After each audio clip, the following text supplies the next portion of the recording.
All right, today I got here with me Byron, Joyce. Byron, can you help me to understand just who is Byron Joyce before your enterprise? Well, just a regular young man growing up in the inner city. Nothing really special to me. I've been through some significant things in my life that kind of shaped the guy that I was. Grew up with a father that was an alcoholic, and he was always running the street, so we really didn't have much guidance. I learned how to be a man through other young men that I hung with, and neither of them had fathers. So basically, it was the blind leading the blind, and genuinely, really underneath all of it, I've always been a pretty good guy, I think. And so, was your father in the home? He was there until my mother chose to leave. We were living in Tywood Park, that's in Norfolk, and it was a housing project in Virginia. And we were 10 of us, 10 deep, living in this house. And my dad had this alcohol problem. And one night there was this huge fight. The next day, my father went to work. And when he came back, we were gone. Mom had moved us to Berkeley. And Berkeley is another little town across the bridge from Tywood Park. And so from the time I was born until I was about 13 years old, my father was in the house. After that, teenage years, no. Okay. Now, is 10 siblings? Oh, 9. 9. 9 and me. Okay, yeah. Your parents had 10 children. Right. Okay, and where do you meet within them within your siblings? Somewhere around. Let me make sure I'm saying the right number. Boom. I'm so like number 7. I believe. Okay. 8, 9, 10. 8, 9, 10. Yeah, number 7. That's a pretty good number. It is. It's a pretty good number. For a lot of reasons. Yes, 7 is a great number. 7. That it is. Okay, now you have a nickname that everyone in the Berkeley area, anyway, you growing up, they called you. What is that name, and what's the significance of that name? Well, God's an adventure is something special. There were these young kids. I was around one of my friend's house. He had 2 nieces, a niece and nephew. They were twins. And from me talking, they referred that I talked like J.A.B.B.A, the shark on TV. And so they started calling me J.A.B.B.A, and the name stuck. That's the name that everybody started calling me, J.A.B.B.A, J.A.B.B.A, and it stuck. It became something of a neighborhood icon where that's all they called me. And then they cut it off. It wasn't J.A.B.B.A anymore. It was just Jaws, So that's where the name came from. Really didn't have any significance then, but it became very significant as God revealed some things to me. Well, all right. Yeah. Well, I tell you, I didn't know the significance of that name, growing up in Berkeley, with you. But I just knew, and I never understood why we called you J.A.B.B.A. I just always thought it because it was fat cheeks. Right. And a lot of people think it's fat cheeks. A lot of people think it's because of the gift that God has given me to be able to speak. And they think because I talk much. But it was a name that was given from a cartoon character. And when you're coming up and you don't have a whole lot of self-esteem, you girls didn't like me too much when I was coming up. Really? Nah, man. I was a virgin till I was 20, girl. No, you was not. Yes, I was too. Really? You hear what I say? No one would have ever known. I promise. I'm trying to tell you, Candace Johnson was the first girlfriend I ever had. Who? Candace Johnson. Didn't mean to call her name. That's the first girlfriend I ever had. Really? Very. Really? Well, y'all was a little older than we were. Right. And we looked at y'all like you guys were so cute. We kind of looked at y'all with gleaming eyes. They wouldn't have never knew because y'all, we were little kids to most of y'all. Right. And then as we got maybe in 10th and 11th and 12th grade, you know. Right. The age kind of sort of didn't make a difference. Right. At that point, I would have never known that. Yeah, man. You know, I asked a lot of the young girls I grew up with, and they said that I joked too much, I talked too much. They didn't want me saying things too much.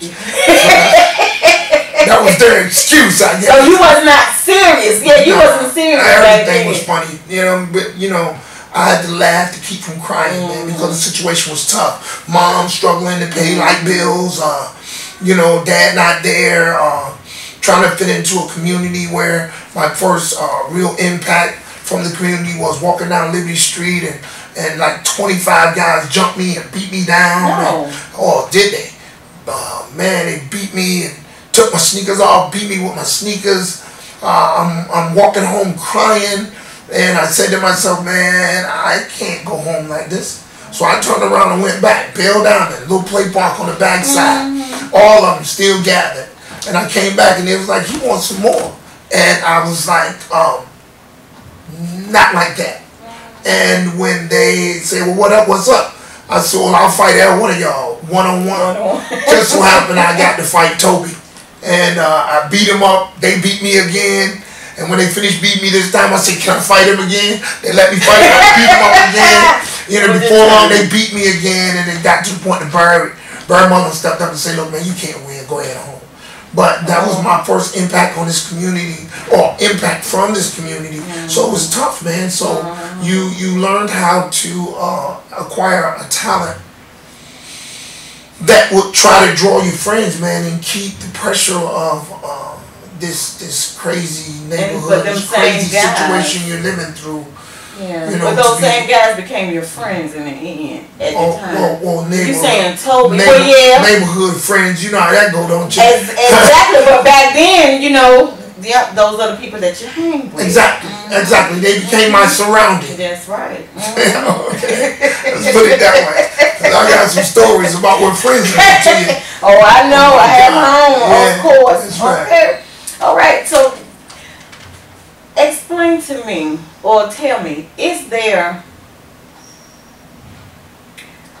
a piece of Byron Joyce that you have never shared with the public, that nobody other than maybe close members would know about you? You know, from the outside looking in, people would see the things that are going well. And they would think that, you know, this guy is solid, you know, 100% confident in himself, somewhat cocky and arrogant. But what they don't see is the guy that suffers, you know, at times with being accepted. The guy that doesn't trust people because he feels like they come in because of what he can do or what he can give, but not real true friends. You know, that you got your guard up at all times because people take advantage of you.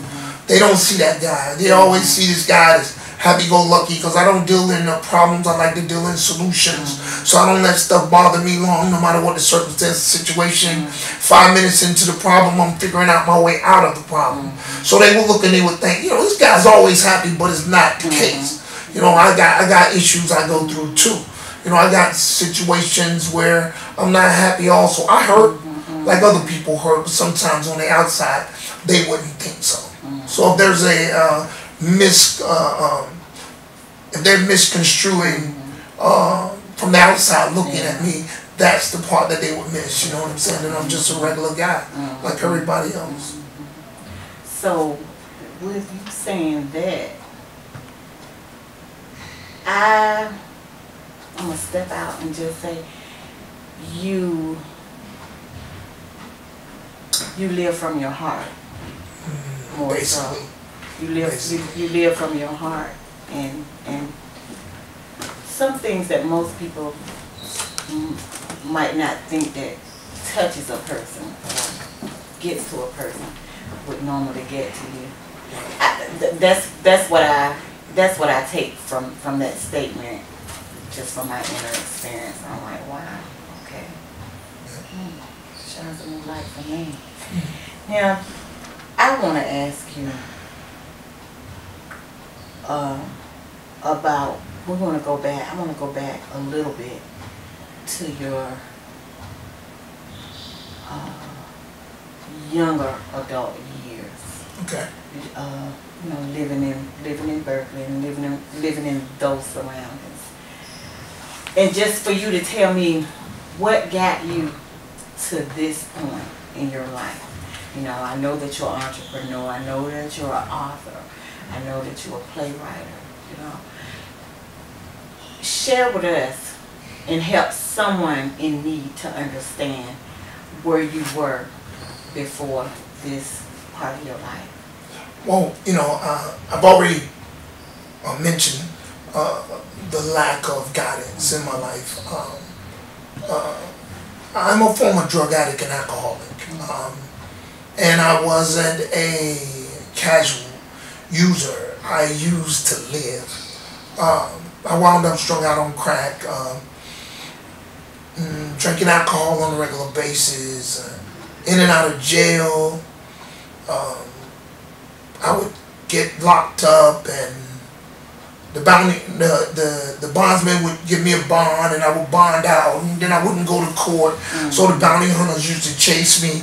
I dressed up in elaborate outfits, miniskirts, wigs, dressed up with beards, and wrapped up with robes like Moses, and carried a staff. I dressed up with lampshades on my head, and man, you name it, the crazy outfits, bumblebee suits. Are you saying you was doing that to hide from the bounty hunters? I was hiding from the police. See, what happened was the first time they ran up on me, they caught me out there acting crazy, and they just walked up on me because they knew my identity and I didn't know theirs. So after the next time I got out and I knew the bounty hunters were coming looking for me, I turned the tables on them and I kind of kept myself disguised so that they wouldn't know who I was and I would have to jump to be able to get away. You know what I'm saying? So yeah, that was, man, it was a game. Very creative. Man,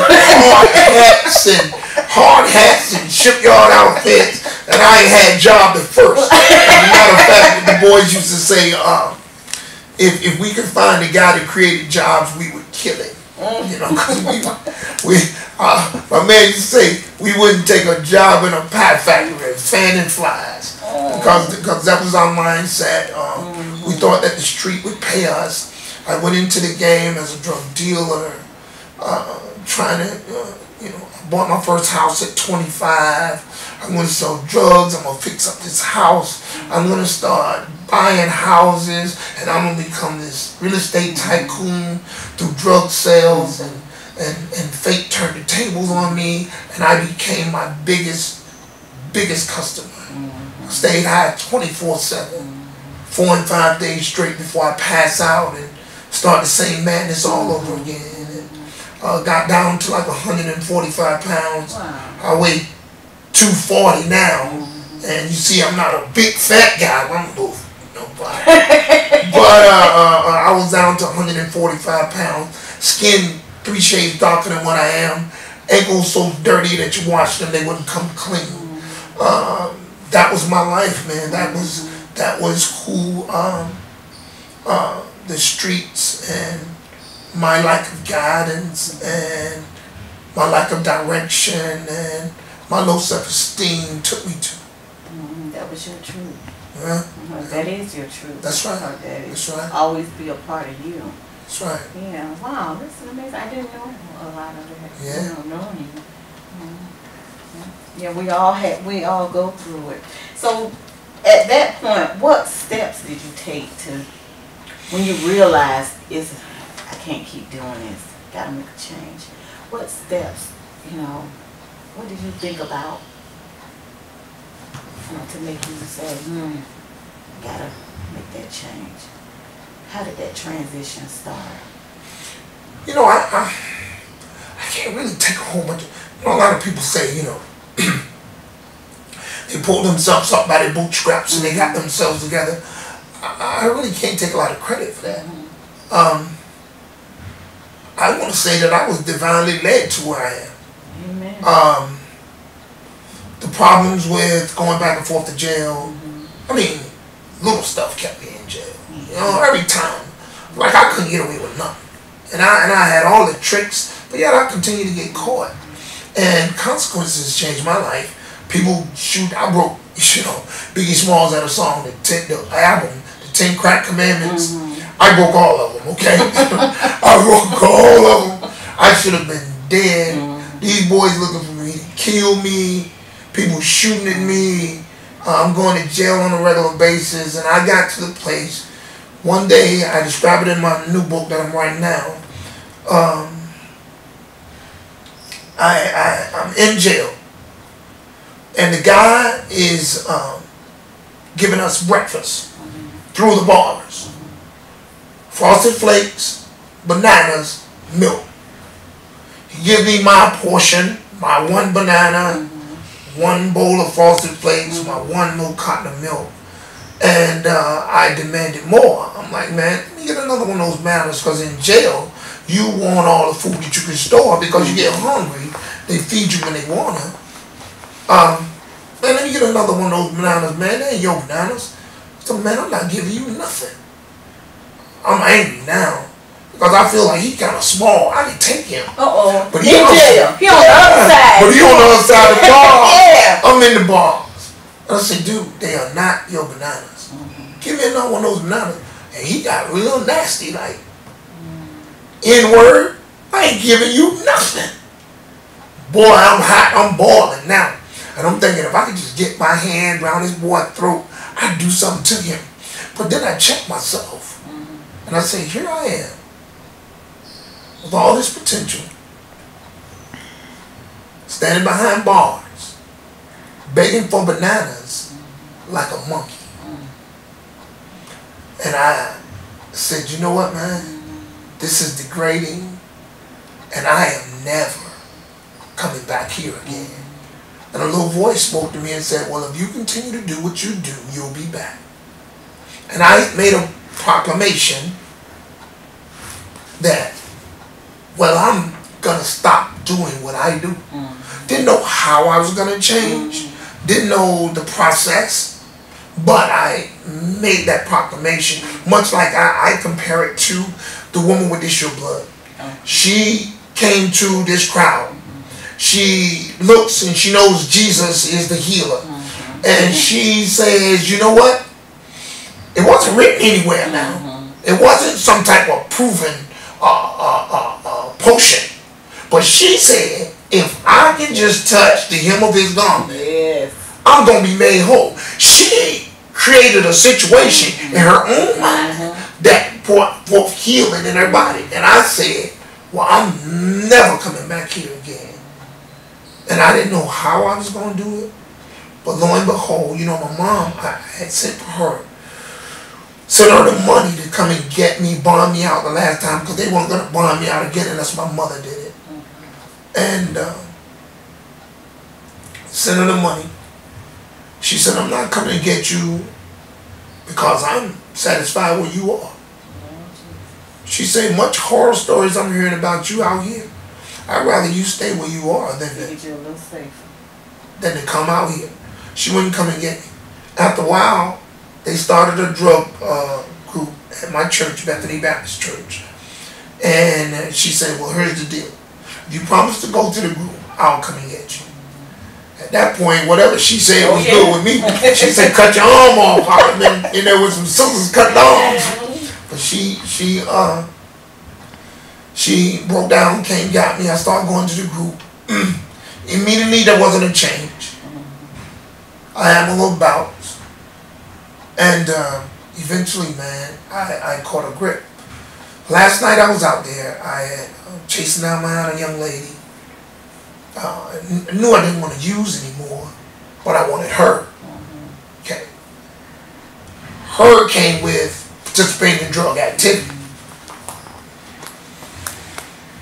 I wound up with her, and she started smoking. And eventually I started smoking with her. I come out in the hallway and see a young man in the hallway. His eyes as big as that, okay? And I said,